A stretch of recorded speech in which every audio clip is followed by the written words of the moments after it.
నమస్తే. Indian air chief marshal IAF chief AP Singh తాజాగా ఒక పెద్ద స్టేట్మెంట్ ఇచ్చారు. 5 పాకిస్తాన్ ఫైటర్ జెట్లను మేం కూల్చేశాం, ఈ 5తో పాటు మరొక పెద్ద ఎయిర్ క్రాఫ్ట్ని కూడా మేము కూల్చేశాం అంటూ ఆపరేషన్ సింధూర్ ఏ విధంగా నిర్వహించామో కళ్ళకు కట్టినట్టుగా వివరించారు. సో ఇందులో చాలా మీడియా సంస్థలు ముఖ్యంగా ఈ పాకిస్తాన్ ఫైటర్ జెట్లను కూల్చేసినటువంటి అంశాన్ని ఎక్కువగా హైలైట్ చేస్తూ వచ్చాయి. ఆయన మాట్లాడినటువంటి దాంట్లో స్పీచ్లో హైలైట్స్ ఏంటి, అండ్ ఇప్పుడు ఇన్ని రోజుల తర్వాత ఐఏఎఫ్ చీఫ్ నుంచి ఇలాంటి స్టేట్మెంటు రావడం అనేది ఎలా చూడాలి, ఇప్పుడే ఎందుకు మాట్లాడారు ఇంత స్పష్టంగా ఇన్ని విషయాల్ని, ఇది జియో పొలిటికల్ ఈక్వేషన్స్లో ఏ దేశానికి ఎలాంటి మెసేజ్ ఇస్తుంది ఈ స్టేట్మెంట్, అటు పాకిస్తాన్కి, ఇటు చైనాకి, అలాగే మిగతా ఇతర దేశాలకి, ఇంకా అమెరికాకి. ఈ విషయాన్ని గురించి క్లుప్తంగా మాట్లాడదాం. నాతో ఈ చర్చలో జాయిన్ అవుతున్నారు పొలిటికల్ అనలిస్ట్ పేకేటి ప్రసాద్ గారు. ప్రసాద్ గారు నమస్తే. నమస్కారం రాజు గారు. ప్రసాద్ గారు, నాకు కూడా కొంచెం ఆశ్చర్యంగా అనిపించింది, ఎందుకంటే ఇన్ని రోజుల తర్వాత ఆపరేషన్ సింధూర్ నాకు తెలిసి మే 7th ఆ ప్రాంతంలో జరిగింది అనుకుంటా, if I'm not wrong. Okay, subject correction. ఇన్ని రోజుల తర్వాత ఈ సింగ్ గారు, ఏపీ సింగ్ గారు, మేము ఈ కూల్ చేసాం, అలాగే మరికొన్ని విషయాలను వారు చెప్పారు. మీ ఫస్ట్ రిమార్క్స్ ఏంటి? ఇప్పుడు చాలా మంది ఏమంటున్నారంటే రాజుగారు, ఇక్కడ ఏంటి 2 నెలలు అయిన తర్వాత ఎందుకు చెప్పారు ఇప్పుడు అని. ఇదేంటి వాళ్ళది, మన డిఫెన్స్ వాళ్ళవి ఏంటంటే వాళ్ళ ఒక ప్రొసీజర్ ఉంటుందండి. మొత్తం వాళ్ళ ప్రాసెస్లు ఏవైతే ఉన్నాయో మొత్తం పక్కా ఇన్ఫర్మేషన్ ఎవిడెన్స్తో సహా అన్నీ పెట్టుకున్న తర్వాత అప్పుడు వాళ్ళ ఇన్ఫర్మేషన్ చెప్తారు బయటికి. అంతేగాని ఇది ఏదో ఒక స్పెక్యులేట్ రన్నింగ్ కామెంటరీ లాగా కాదు కదా, ఇన్ని కూల్చేసాం, అన్ని కూల్చాం, అక్కడి నుంచి వచ్చింది, ఇక్కడి నుంచి వచ్చి అలా చెప్పరు. వాళ్ళ ప్రొసీజర్లు ఏవైతే ఉంటుందో ఫాలో అవుతారు. మొత్తం ఆ డాక్యుమెంటేషన్ ప్రూఫ్స్ వచ్చిన తర్వాతనే వాళ్ళు కమెంట్ చేస్తారు. సరే, వారు యాక్చువల్ చెప్పిన దాంట్లో ఒక 10 అంశాలు కీ హైలైట్స్ రాజు గారు.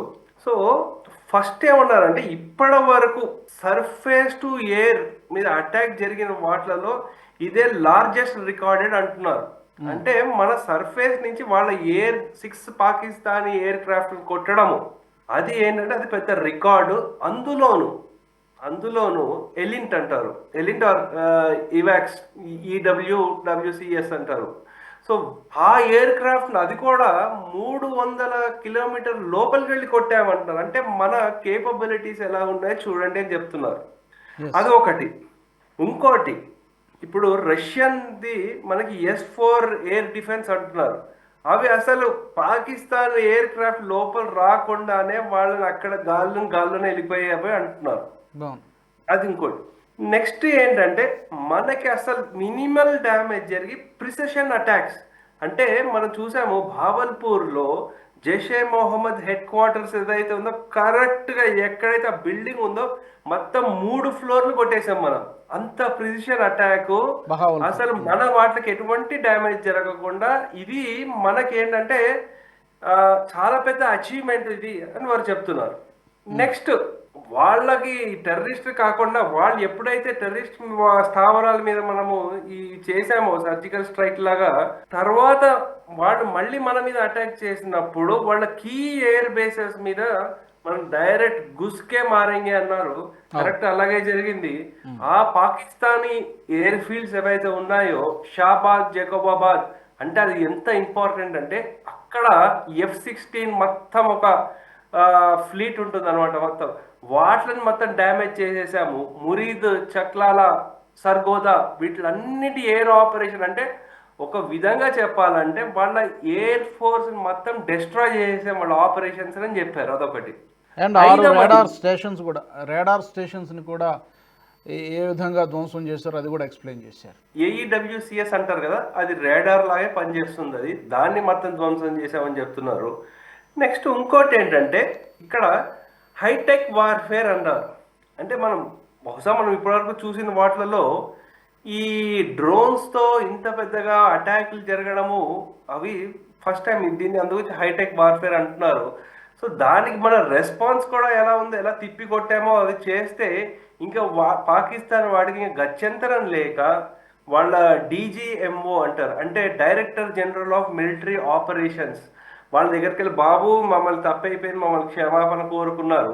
అంటే ఈ స్టేట్మెంట్ ఎందుకు ఇంపార్టెంట్ అంటే యుఎస్ ట్రంప్ నేను ఈ యుద్ధాన్ని ఆపాను, నా వల్లే యుద్ధం ఆగిపోయింది, నాకు నోబెల్ ప్రైజ్ అంటున్నారు, కానీ వీరు డైరెక్ట్ వీళ్ళు ఎవరు లేదు, డీజీఎంఓ వచ్చి అడిగాడు, మేము ఇచ్చాము, అంతే అక్కడ స్టేట్మెంట్. ఇంకా ఇక్కడ చూడాల్సింది ఏంటంటే పొలిటికల్లీ డైరెక్ట్ క్లియర్ సిగ్నల్ ఇచ్చారు మాకు, మీరు ఏం చేయాలి అనేది ఒక క్లియర్ సిగ్నల్ ఇచ్చారు, అవి చేసాం. అంటే మనకి సివిలియన్ గవర్నమెంట్ మిలిటరీ మధ్య కోఆర్డినేషన్ ఎంత బాగుంది అంటే మేము మిమ్మల్ని నమ్ముతున్నాము, మీరు ఏం చేస్తారో మీరు అది చెయ్యండి అని ఒక ఫ్రీ హ్యాండ్ ఇచ్చారు మాకు అని వాళ్ళు చెప్పారు. ఇంకోటి మనం చూసుకుంటే ఒక కీ లెర్నింగ్ మనకి కార్గిల్లో యుద్ధం జరిగిన తర్వాత ఆపరేషన్ విజయ్ తర్వాత ఏంటంటే మొత్తం 3 డిఫెన్స్ ఫోర్సెస్ మీద మంచి సింక్రోనైజ్డ్ ఎఫర్ట్ ఉండాలి అనేది ఒక స్టేట్మెంట్ ఇచ్చారు. సో దాని రిజల్ట్ మనం ఇప్పుడు చూస్తాము అని వాళ్ళు చెప్తున్నారు. ఇంకా పాయింట్ చూసుకుంటే ఏంటంటే ఈ టెర్రరిస్ట్ స్థావరాలు ఏవైతే ఉన్నాయో అన్నింటినీ ధ్వంసం చేశాము.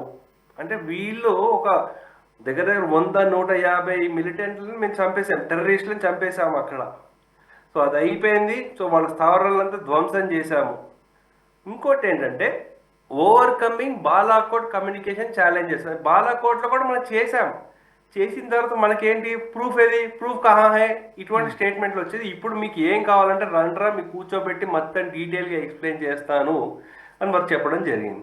అయితే ఇంకోటి ఇంకా మనకి ఏంటంటే మొత్తం అందరు ఇంకా అటాక్ చేయాలంటే అలా కాకుండా మన సైడ్ నుంచి ఒక యుద్ధం జరుగుతుంటే దానివల్ల ఇంకా నష్టపోయేవి చాలా ఉంటుంది. ఇంకా పెద్ద ఎస్కలేషన్ కాకుండా ఒక మెచ్యూర్డ్ బిహేవియర్తో మేము దీన్ని కంట్రోల్ చేశాము. మేము ఏదైతే ఆబ్జెక్టివ్లు సెట్ చేసుకున్నామో ఈ ఆపరేషన్ సింధూర్కి అవి మేము ఖతం చేసేసాము.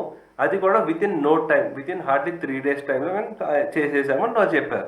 అంటే ఇదేంటంటే మనల్ని యుద్ధంలో లాగాలని ఎన్ని ప్రయత్నాలు జరుగుతున్నప్పటికీ కూడా మనకి ఒక మెచ్యూర్డ్ బిహేవియర్ మనం చేసి మనం అనుకున్న ఆబ్జెక్టివ్స్ నెరవేరాక మనం ఒక పాజ్ ఇచ్చాం. ఇది సీజ్ ఫైర్ కాదు, ఇది పాజ్. అది కూడా వాళ్ళు కాళ్ళబేరానికి వచ్చిన తర్వాతనే పాకిస్తాన్ డీజీఎంఓ ఫోన్ చేసి అడిగిన తర్వాత, రిక్వెస్ట్ చేసిన తర్వాత మాత్రమే ఆగింది ఆ సీజ్ ఫైర్ కూడా. అవునండి.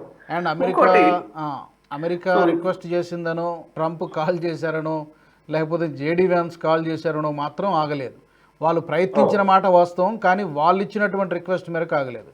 పాకిస్తాన్ డీజీఎంఓ నుంచి వచ్చినటువంటి రిక్వెస్ట్కి అప్పుడు ఆపడం జరిగింది. ఇంకా ఇప్పుడు మనం చూసుకోవాల్సింది ఏంటంటే టైమింగ్.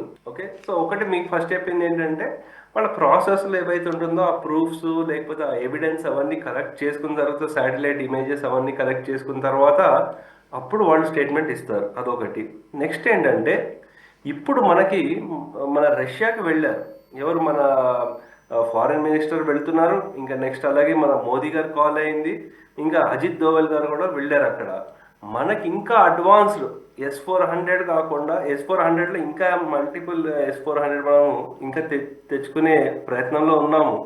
అలాగే ఇంకా డిఫెన్స్ కోఆపరేషన్ ఇంకా పెంచుకోవాలి అని మన ఆ దృష్టిలో ఉన్నాం. కాబట్టి ఈ కేపబిలిటీస్ ఎలా ఉన్నాయి S-400ది అని చూపించేయడానికి కూడా ఇది ఉపయోగపడుతుంది. అవును, గేమ్ చేంజర్ ఇది. S-400 చాలా ఉపయోగపడింది, గేమ్ చేంజర్ లాగా అని చెప్పి దాని గురించి కూడా ప్రస్తావించారు. ఇట్ హ్యాపెన్, ఇది నిజంగా జరిగింది. ఇంకోటి ఏంటంటే ఇక్కడ మనం చూడాల్సింది పాకిస్తాన్ వాడికి, అమెరికా వాళ్ళకి, ఇంకా చైనా వాళ్ళకి కూడా అరే ఎందుకంటే ఈ డెస్ట్రాయ్ అయినవన్నీ మీవే, మీ ఎయిర్ క్రాఫ్ట్లు మీ కొలాబరేషన్స్తో చేసినవే, అవి డెస్ట్రాయ్ అయ్యాయి. సో అందు గురించి మేమేదో కామ్గా ఉన్నాము, మేమేం చెయ్యలేము అని అనుకోకండి. మేము కాస్త మీ దేశం మధ్యలోకి వచ్చి కూడా మేము అటాక్ చేయగలుగుతాము అని డైరెక్ట్గా చెప్పేశారు. మాకు కావాల్సిన పొలిటికల్ బ్యాకింగ్ మాకుంది, త్రిదళ శక్తులన్నీ కలిసి పనిచేస్తున్నాయి మేము. అందు గురించి మాలో మేము పర్ఫెక్ట్ ఎప్పటికంటే అప్పుడు తయారుగా ఉన్నాము, ఎంత డీప్గా వచ్చి మేము కొట్టగలుగుతాము అని ఒక ఇన్ఫర్మేషన్ పాకిస్తాన్కి, చైనాకి అయ్యింది. పరోక్షంగా బంగ్లాదేశ్కి సపోర్ట్ చేస్తున్న యుఎస్, డీప్ స్టేట్ వీళ్ళందరికీ కూడా చెప్పడం జరిగింది రాజు గారు. కరెక్ట్. ఎందుకంటే ఇప్పుడు మనం ఈ ఆపరేషన్ సింధూర్లో ఉపయోగించినటువంటి ఆయుధాలన్నీ కూడా అన్నీ వాళ్ళు డిస్క్లోజ్ చేయలేదు. తెలిసినంత సమాచారం మేరకు కొన్ని మన ఇండిజినస్, మన స్వదేశీ పరిజ్ఞానంతో తయారు చేసుకున్నవి, కొన్ని మనము రష్యా నుంచో లేకపోతే ఫ్రాన్స్ నుంచో తెచ్చుకున్నటువంటివి. అటువైపు పాకిస్తాన్ మేడ్ అనేవి నాకు తెలిసి ఆల్మోస్ట్ లేనట్టుగానే వాళ్ళు ఉపయోగించినవన్నీ either China made or America నుంచి ఇంపోర్ట్ చేసుకున్నటువంటివి. సో మనం అటాక్ని ఈ వెపన్స్ని ఆ వెపన్స్ తిప్పికొట్టలేకపోయాయి లేదా డిటెక్ట్ చేయలేకపోయింది చాలా ఓల్డ్ ప్రపంచం మొత్తానికి తెలిసిపోయింది.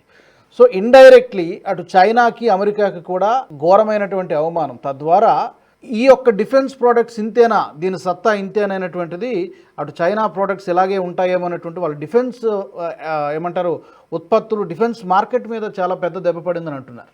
ఇంకోటి మనము ఏంటంటే వరల్డ్ పవర్గా కూడా ఎదుగుతున్నాము అని ఒక సిగ్నల్ ఇవ్వడం జరిగిందండి. ఎందుకంటే ఇక్కడ మిలిటరీ మనకు ఎలా ఉందంటే మన ఆత్మనిర్భరత, అలాగే మనం ఎక్స్పోర్ట్, మన టెక్నిక్, ఆకాష్ తీర్ ఇవన్నీ ఎలా వచ్చాయి అనేది అంటే ఇప్పుడు డైరెక్ట్ ప్రదర్శన కదా. చైనా వాడు ఏముంది, వాడు పాకిస్తాన్ వాడికి అరే మేము ఎక్స్పెరిమెంట్ చేయాలంటే మీరు వాడుకోండి అని ఇస్తున్నాడు. మనం డైరెక్ట్గా చూపిస్తున్నాం వాడికి. అందు గురించే పెద్ద ఎస్కలేషన్ కాకుండా లిమిటెడ్ దాంట్లో మన వెపన్స్ని డిస్ప్లే చేశాము, దానికి క్రెడిబిలిటీ పెంచుకుంటున్నాము. సో అందు గురించి ఏంటంటే ఈ డిఫెన్స్ మార్కెట్లో మనం ఇంకా స్ట్రాంగ్ అవుతున్నాం, చాలా స్ట్రాంగ్ అవుతున్నాం అనేది ఇది డైరెక్ట్గా చెప్పడం జరిగిందండి. సో ఇలా ఏంటంటే అఫ్కోర్స్ దీనికి ఒక పొలిటికల్లీ కూడా వాళ్ళకి గవర్నమెంట్కి మంచి బూస్టప్ వస్తుంది. ఎందుకంటే పార్లమెంట్లోనే వీళ్ళు అపోజిషన్ వాళ్ళు ఏ సింధూర్ తమాషా అని ఒక స్టేట్మెంట్ అయితే ఇచ్చారు. ఆపరేషన్ సింధూర్ ఏక్ తమాషా హై, మనం ఆ జయా బచ్చన్ స్టేట్మెంట్ కూడా చూసాము. సో ఇటువంటివి ఏంటంటే వాటిలన్నిటికీ తిప్పి కొట్టడానికి వీరు చెప్పిన అథెంటిక్ ఇన్ఫర్మేషన్ కాబట్టి అందరూ నమ్మి తీరాల్సిందే. దీని మీద ఇంకా మన కమెంట్లు చేసి ఏదో అపోజ్ చేసి ఇదేదో మనం దీన్ని అపోజ్ చేయాలి ఎందుకంటే ఇది మోదీ గారు పిఎంగా ఉన్నారని చెప్పి చేయడం కంటే అసలు మన సర్వీసెస్ ఎలా ఉన్నారు, డిఫెన్స్ వాళ్ళు ఎంత కేపబుల్గా ఉన్నాయని మనం సంతోషించుకుని మన దేశభక్తిని ప్రదర్శించి వాళ్ళకి సపోర్ట్ చేయాలి. కానీ ఏదో మనం ఇక్కడ పాకిస్తాన్కి స్పోక్స్ పర్సన్ లేకపోతే మన దేశ వ్యతిరేక శక్తులకి స్పోక్స్ పర్సన్గానూ ఉండకూడదండి. ఎందుకంటే వీళ్ళు పార్లమెంట్లో ఇష్యూ చేసిన స్టేట్మెంట్లని వాళ్ళు వేరే ఫోరమ్స్లో వాళ్ళు చూపించి వాళ్ళే సపోర్ట్ చేయట్లేదు అనే ఒక మనల్ని అభాషించే ప్రయత్నాలు చేస్తున్నారు, నెరేటివ్ బిల్డ్ చేస్తున్నారు. ఇది ఏంటంటే ఈ స్టేట్మెంట్తో చాలామందికి ఒకటి ఏమంటారు హెచ్చరిక వెళ్ళింది అండ్ ఇన్ఫర్మేషన్ కూడా వెళ్ళింది. ఇక్కడ మన దేశంలో ఉన్నటువంటి సబూత్ గ్యాంగ్ ఏదైతే ఉందో ఆధారాలు కావాలి, ఫోటోలు చూపించండి లేకపోతే వీడియోలు చూపించండి అని ఇక్కడ అడుగుతున్నటువంటి బ్యాచ్ కూడా ప్రభుత్వం నుంచి కాకుండా సైన్యం నుంచి వెళ్ళడం అనేది డెఫినెట్గా ఇప్పుడు సైన్యాన్ని కూడా తిరస్కరిస్తే ఇంకా అంతకంటే మూర్ఖత్వం మరొకట్లేదు. ఆర్మీ చెప్పిందనే వినాలి, ఇండియన్ ఎయిర్ ఫోర్స్ చెప్పిందనే వినాలి. అది కూడా వినలేదంటే ఇంకా అది మూర్ఖత్వం అవుతుంది, ఇంకా దాన్ని ఇంకా ప్రజలు యాక్సెప్ట్ చేయరు. సో ఈ మెసేజ్ అనేది డెఫినెట్గా అందరికీ ఒక హెచ్చరిక లాంటిదే అని మనం భావించాలి. పాకిస్తాన్ ఆక్యుపైడ్ కాశ్మీర్ కూడా మేము తీసుకోగలుగుతాము అనేది ఇంకొక సిగ్నల్ కూడా వెళ్తుంది రాజు గారు. నట్టింట్లోకి వచ్చి కొట్టాం, సో మమ్మల్ని టచ్ చేస్తే ఎలా ఉంటుంది అనేది రుచి చూపించాం పాకిస్తాన్కి డైరెక్ట్లీ, ఇండైరెక్ట్లీ చైనాకి అండ్ పరోక్షంగా మద్దతు ఇస్తున్నటువంటి అమెరికాకు కూడా అది హెచ్చరిక. సో డెఫినెట్గా మీరు అన్నట్టుగా పిఓజేకి విషయంలో కూడా చాలా కాలంగా మన వాళ్ళు స్టేట్మెంట్స్ ఇస్తూ ఉన్నారు. బట్ మేబీ దానికి టైం ఏదో ఉంటుంది కాబట్టి ఆ టైం కోసం వెయిట్ చేస్తున్నారేమో మనకు తెలియదు. అది కూడా ఒక ఇండికేషన్ అయితే కావచ్చు. Thank you very much Prasad గారు, ధన్యవాదాలు. థ్యాంక్ యూ అండి. మరి Indian air force chief AP Singh గారు చేసినటువంటి కామెంట్స్ని మీరు ఏ కోణంలో చూస్తున్నారు? ఇప్పుడు ఇన్ని రోజుల తర్వాత ఆయన ఈ విధమైనటువంటి ఒక పెద్ద స్టేట్మెంట్ ఇవ్వడాన్ని మనం ఎలా అర్థం చేసుకోవాలి? ఈ మెసేజ్ ఎవరికి, ఏ దేశానికి ఎలా వెళ్తుందని మీరు అనుకుంటున్నారు? తప్పకుండా మీ అభిప్రాయాల్ని కామెంట్ సెక్షన్లో తెలియజేయండి. అలాగే మా గ్రూప్ ఆఫ్ ఛానల్స్ని NHTV nationalist hub group of ఛానల్స్ని సబ్స్క్రైబ్ చేసుకోండి. జై హింద్. ఈ వీడియో మీకు నచ్చినట్టయితే లైక్ చేయండి, 10 మందికి షేర్ చేయండి. అలాగే కామెంట్ల రూపంలో మీ అభిప్రాయాలను మాతో పంచుకోండి. Nationalist hub group of channels ను సబ్స్క్రైబ్ చేసుకుని తెలుగునాట జాతీయవాద జర్నలిజాన్ని ప్రోత్సహించండి. ఈ వీడియో కింద ఉన్న బెల్ ఐకాన్ పై క్లిక్ చేయడం మర్చిపోవద్దు.